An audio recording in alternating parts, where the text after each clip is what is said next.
بسم اللہ الرحمن الرحیم۔ ڈسکور اوریجنل کے معزز ناظرین، السلام علیکم۔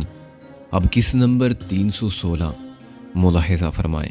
آپ ایسا کریں، وہ جو بابو دوسرے کمرے میں بیٹھے تھے ان میں سے ایک ٹرک بک کرتا ہے، گنجا اور موٹا، وہ بڑے شوق سے آپ کا کام کر دے گا، لیکن ہم اس پر اعتبار نہیں کر سکتے چکری۔ میں نے کہا، اور مجھ پر اعتبار ہے آپ کو؟ ہاں، اس میں شک کی کون سی بات ہے؟ اعتبار نہ ہوتا تو تم کو اپنے بارے میں کیوں بتاتے؟ اعتبار ہوتا تو آپ مجھے خریدنے کی کوشش نہ کرتے۔ وہ بولا، معاف کرنا، میں نے شرمندہ ہو کر کہا، ہمارا یہ مطلب نہیں تھا، تم کو برا لگا تو ہمیں افسوس ہے۔ کل تم 10-11 بجے فارغ مل سکتی ہو صبح؟ میرا خیال ہے کہ آپ یہاں تو سویرے سویرے آ جائیں، 7 بجے سے پہلے۔ میں 10-11 بجے تک یہاں آ جاؤں یا پھر اسی وقت آئیں تو میں رات تک آپ کے ساتھ رہوں۔ وہ بولا، ہم کل شام اسی وقت آئیں گے۔ میں نے کہا، یہ آپ نے سرکس کی کیا بات کی تھی جناب؟ وہ اترتے اترتے بولا، ہاں، یہ جو ٹریلر خرید رہے ہیں اس میں ہم ایک سرکس لے کر روانہ ہوں گے۔ میں نے کہا، لاہور سے کراچی تک تماشا دکھاتے جائیں گے، مقصد کچھ اور ہوگا، لوگ تماشا دیکھیں گے، ہم اور ہمارے کچھ ساتھی پبلک کو تماشے میں لگا کے اپنا کام کریں گے۔ سرکس میں کون کام کرے گا؟ آپ لوگ؟ ہم بھی، میں نے ہنس کر کہا۔ ہمارے علاوہ ریچھ بندر کا تماشا دکھانے والے ہوں گے، سپیرا ہوگا، مداری ہوگا، گھوڑے اور سائیکل سواری کے کرتب دکھانے والے ہوں گے، 2 بانڈ، 1 ڈھول بجانے والا، اور 10 میں تم جو صرف ڈرائیور ہو۔ ہمارے دوسرے معاملات سے تمہارا کوئی تعلق نہیں ہوگا، تمہاری مرضی کی بات ہے، ورنہ سب کی طرح تم بھی سرکس کے ساتھ رہو گے، ہم تو بس چلتے جائیں گے، 2-2 4-4 دن رکتے ہوئے۔ سرکس کا تو مجھے بچپن سے بڑا شوق تھا، میں امرتسر کا رہنے والا ہوں جی، وہاں لاہوری سرکس کا سال میں 1-2 بار پھیرا ہوتا تھا تو میں روز چلا جاتا تھا، ابا سے روز جوتے کھاتا تھا مگر روز مال کے پیسے چرا کے جاتا ضرور تھا، اللہ معاف کرے۔ اس نے کانوں کو ہاتھ لگا کر کہا، ان کو میں نے بہت پریشان کیا تھا، اب کہاں ہیں وہ؟ اب اللہ میاں کے پاس ہیں، فسادات میں شہید ہو گئے تھے۔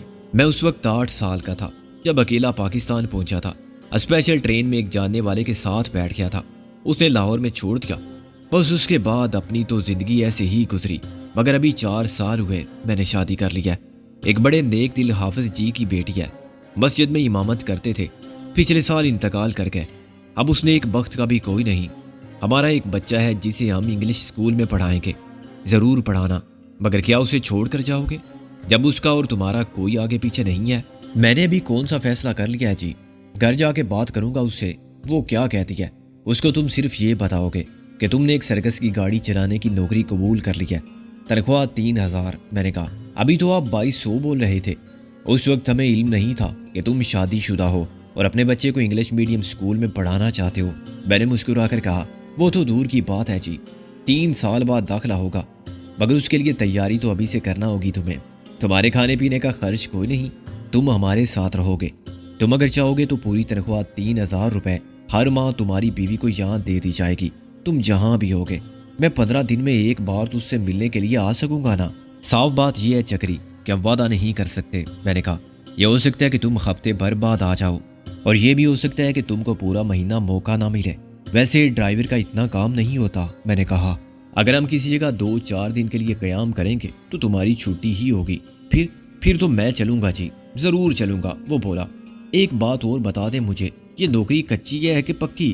پکی، 100% پکی، جب تک ہم ہیں تم ہمارے ساتھ ہو۔ میں نے کہا، اس نے ایک بار پھر ہم سے مصافحہ کیا اور نیچے اتر گیا۔ مسٹر سکندر اعظم، موسی نے کہا، بھروسہ اچھی چیز ہے، مگر اس میں اتنی اجرت کا مظاہرہ کرنے کی کیا ضرورت تھی؟ کیا مطلب؟ میں نے گاڑی سٹارٹ کرتے ہوئے کہا، مطلب یہ کہ تو نے ایک دم اس پر اپنی شناخت ظاہر کر دی، یہ رسک کیوں لیا تو نے؟ میری چھٹی اس نے مجھے قائل کر لیا تھا کہ آدمی اعتماد کے قابل ہے، میری 7ویں اس کہتی ہے کہ ہم سے غلطی ہوئی۔ موسی نے کہا، وہ چکری کیوں مشہور ہو گیا آخر؟ ذرا گاڑی روک لے، بس اس کے پیچھے، زبان خلق نے مشہور کر دیا، اور کیا؟ میں نے کہا، اور گاڑی روک لی۔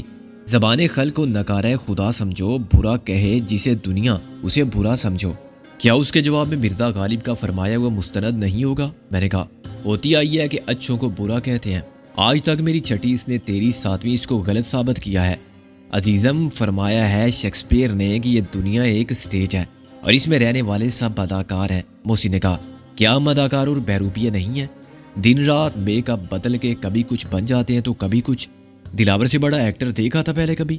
مگر بی بی زیب النساء نے اپنی معصوم اداکاری سے اور بول پن سے ہماری اشاری اور مستعدی ہوشیاری اور مردانگی کو کیا خوبصورت مات دے دی اور ثابت کر دیا کہ پھول کی پتی سے کٹ سکتا ہے ہیرے کا جگر۔ میرے کوئے نور ہیرے، اب تو جو ہونا تھا ہو گیا۔ میں نے کہا ابھی کچھ نہیں ہوا، محسن بولا، لیکن غور کر دوسرے امکانات پر کہ چکری سچ مچ چکر باز ہوا تو کیا ہوگا؟ ہم اس مرحلے پر جوا نہیں کھیل سکتے، ہم صرف اپنی کامیابی کو داؤ پر لگا سکتے ہیں دوست۔ پانسا غلط پڑ جائے تو سب جدوجہد کا حاصل ناکامی، ساری پلاننگ کا ملبہ۔ اس کی بات نے مجھے اپنی جلد بازی پر فکر مند کر دیا۔ پھر اب کیا کریں؟ اس سے پہلے کہ محسن جواب دیتا، میں نے چکری کو اس ٹرک کمپنی سے باہر آتا دیکھا۔ ہم جس بس کے پیچھے تھے اور مدت سے خراب کھڑی ہوئی تھی، اس پر پڑی ہوئی گرد کی تہ اور قسم پرسی کی حالت سے یہی ظاہر ہوتا تھا۔ 2 ٹائروں کی ہوا نکل گئی تھی، یا مہم جو بچوں نے نکال دی تھی۔ اندر کی سیٹوں پر کچھ پھٹے پرانے کپڑے ظاہر کرتے تھے کہ اس ڈبے کی حرکت پذیری ختم ہو جانے کا فائدہ کسی بے گھر نے اٹھایا تھا اور اپنے بیڈ روم کے فٹ پاتھ سے بس کے اندر شفٹ کر لیا تھا۔ یہ جگ رہن بسیرا بندے نہ تیرا نہ میرا، جس دن کوئی بس کو لینے آ گیا تو ہم بھی اپنا بوریا بستر اٹھا لیں گے۔ میں اور محسن اپنی گاڑی سے اتر کر بس میں چڑھ گئے اور اگلے شیشے سے دیکھنے لگے۔ چکری کی نظریں کسی رکشا ٹیکسی کو تلاش کر رہی تھی۔ اسے کئی بار ہاتھ دیا مگر قریب آنے پر وہ رکشا ٹیکسی بھرے ہوئے ملتے۔ اس کی صورت پر اب ایک ایسا اضطراب تھا جو اس کے کچھ دیر پہلے کے سکون سے بہت مختلف لگتا تھا، یا شاید یہ محسن کا پیدا کرتا شک تھا جس نے میری نگاہ کو مشکوک کر دیا تھا۔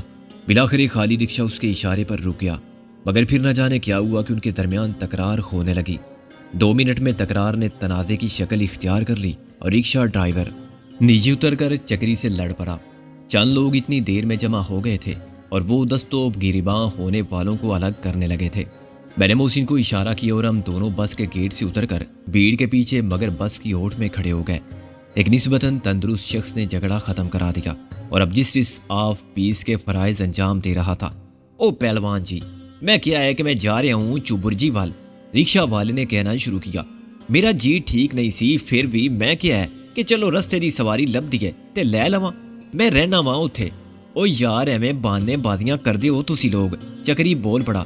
قسم رب دی مینوں بخار جے، تسی آپ ویکھ لو۔ رکشے والے نے ہاتھ آگے بڑھایا۔ میں تے گھر جا کے آرام کرن دی سوچ رہا سی، اے مگر ہو گیا کہ مینوں بھی لے کے چل۔ جانا کتھے سی یار؟ پہلوان نے رکشے والے کا ہاتھ تھاما اور قائل ہو کر کہا، بخار تے ہے غریب نو، اینے جانا سی کسی پولیس افسر دے گھر۔ رکشے والے نے فریاد کرتے ہوئے کہا، پتہ نہیں کیڑا توپ خان سی، میں ایس ایس پی سراج دی کوٹھی تے جانا سی۔ چکری نے چلا کر کہا، تے اور رکشے تھوڑے نے؟ پہلوان نے کہا، اے دے نال کیوں پیا زبردستی کرنا ہے؟ کتھے نے رکشے؟ چکری نے برہمی سے کہا، لتاں ٹوٹ گئیاں نے میریاں کھلوتے ہوئے۔ او جی مینوں کہندا ہے کہ تیرا تے پیو بھی جائے گا۔ رکشے والا پہلوان کی حمایت پر اکڑ گیا۔ میں کیا ہے کہ خبردار جے پیو دا نام لیا، چل میاں تو جا۔ پہلوان نے رکشے والے کو رخصت کیا اور چکری کو گردن سے دبوچ لیا۔ تیری اس پولیس افسر دی تے میں اس نے پولیس افسر کے نام سے ناجائز فائدہ اٹھانے والے چکری کو زبردست گالی کے ساتھ ایسا جھٹکا دیا کہ وہ نیچے گر گیا۔ جا ہن اس اپنے پیو نو دس میرا نا پھانسی لا دے مینوں پولیس افسر دا پتر۔ دیگر حاضرین نے بھی اس بات پر اتفاق رائے کیا کہ نہ صرف پولیس خود کو پبلک کا آقا سمجھتی ہے بلکہ ان کے چمچے تک فرعون بنے پھرتے ہیں۔ مگر ابھی یہ مجمع منتشر بھی نہیں ہوا تھا کہ میں اور محسن واپس دوڑے۔ ہم نے اپنی گاڑی میں بیٹھ کے اسے تقریباً 50 گز بیک کیا۔ کچھ کہنے کی گنجائش نہ رہی تھی۔ میں نے گاڑی کو پورا ٹرن دیا اور ٹریفک میں شامل ہو گیا۔ اب فرمائیے۔ محسن نے میری گدی پر ہاتھ مارا۔ حضرت یہ کیا دھول دھپا تو شرافا کا شیوا نہیں ہے؟ میں نے گردن سہلا کر کہا، اگر آپ کی 7ویں حصہ آج اتفاقاً محسن نے مجھے دوسرا ہاتھ مارنے کی کوشش کی۔ میری 7ویں حصہ ہمیشہ صحیح خبر دیتی ہے یار، میں گاڑی چلا رہا ہوں۔ میں نے کہا، گاڑی گھس جائے گی کسی کے ریڑے میں۔ اس وقت قدرت نے ہماری مدد کی۔ اگر اس رکشہ ڈرائیور کو بخار نہ ہوتا تو یہ جھگڑا کھڑا نہ ہوتا۔ چکری اس میں خاموشی سے بیٹھتا اور ہمیں خاک پتہ نہ چلتا کہ وہ کدھر گیا۔ محسن نے مجھے ڈانٹنا جاری رکھا۔ یہ قدرت کی طرف سے ملنے والا ایک سبق تھا۔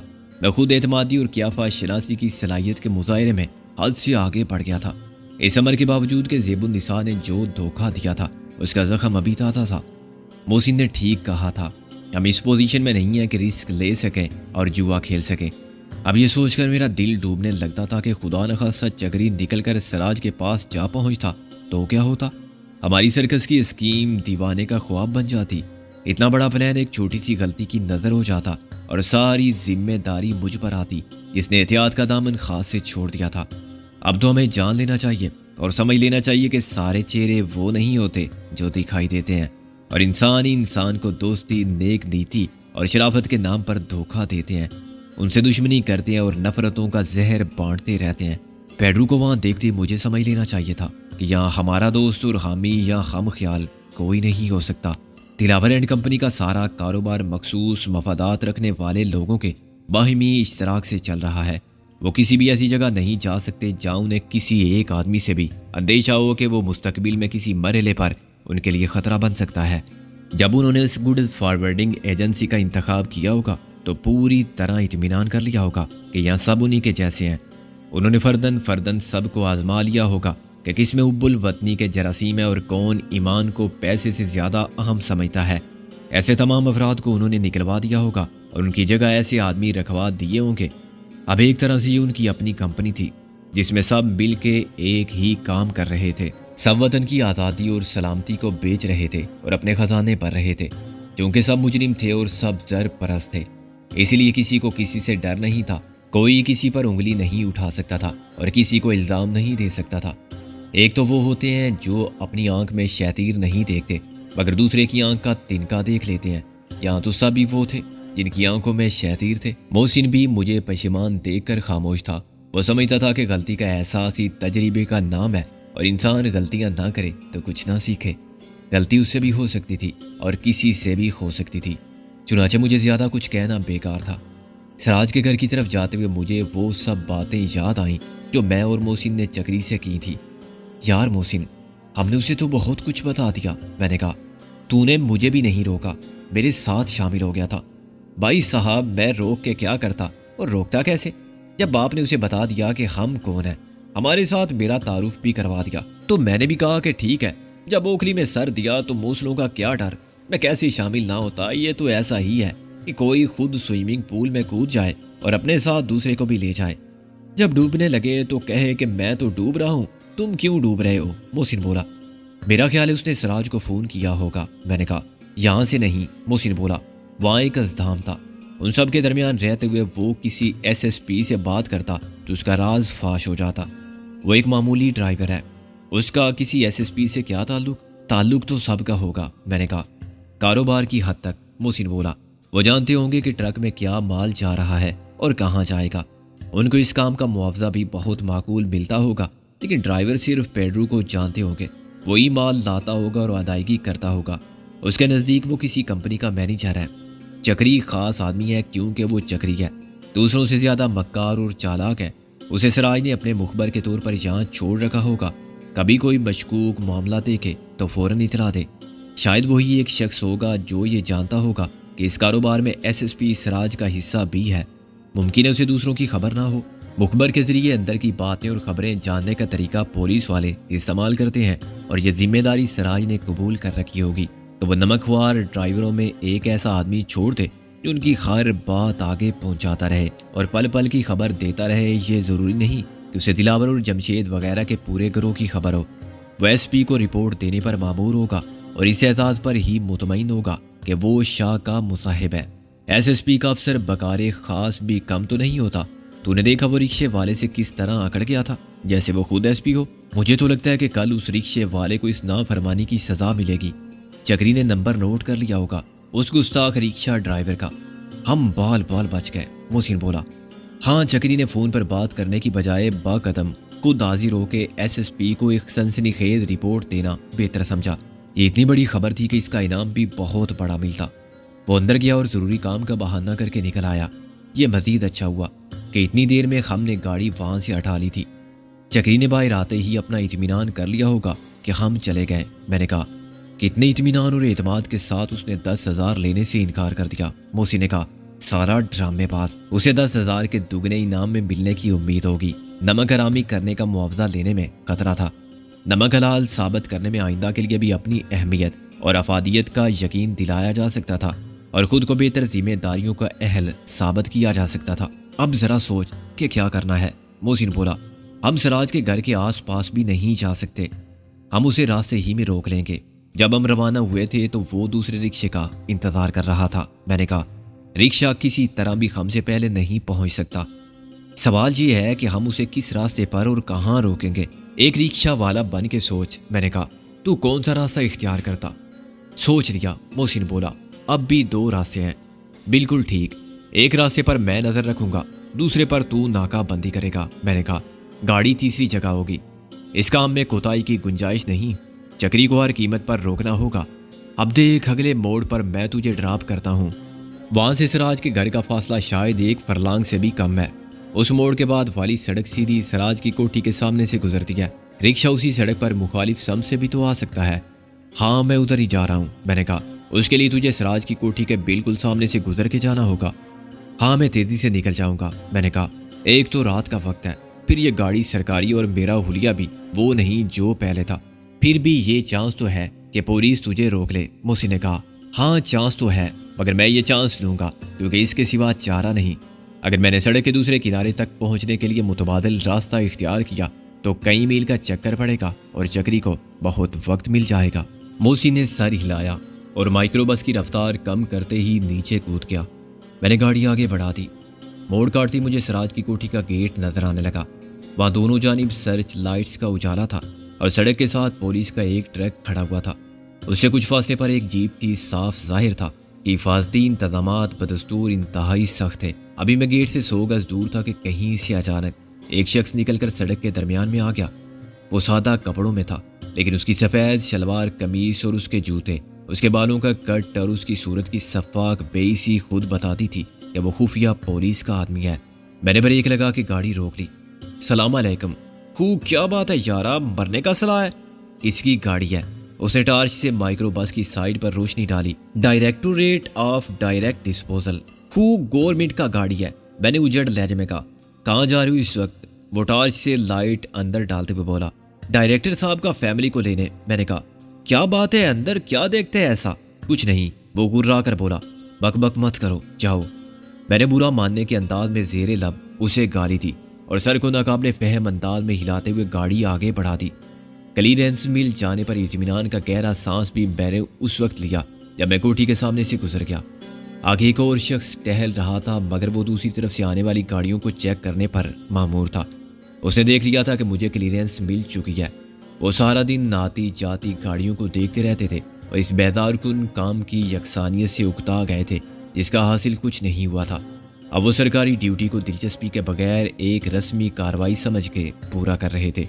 گاڑی سرکاری نہ ہوتی تو شاید وہ مجھ سے کاغذات طلب کرتے اور مجھے زیادہ غور سے دیکھتے، مگر گورنمنٹ آف ویسٹ پاکستان کے نام سے ان کے سارے شکوک رفع ہو چکے تھے۔